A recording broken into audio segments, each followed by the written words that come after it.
ati Imana iguha icyo ukwiriye ntiguha icyo ushaka. Umva ati niyo mpamvu nanjye niturije, naguhaye umutima wanjye. Ubundi mu buzima ni ibintu bibiri, kunguka cyangwa guhomba. Gusa nawe uranyihanganira niyo naba nta kintu ndiho. Ndabizi ko n'ubundi hari abantu bavuga ko tudakwiranye, ngo ntituberanye pe, kandi ibyo byose biruhiriza ubusa. Hari n'abandi bavuga ngo waransize wisangira umumasayi. Hari n'abandi birirwa babeshya abantu ngo wisangiye umwarabu.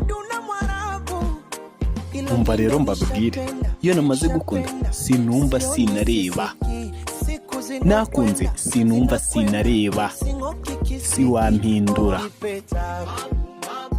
Ati mwe mukora akazi k'ububyutse mu rusengero, umugisha ntukururwa mu mugozi murabizi, cyangwa ngo wari kubona 10 ngo abone 9.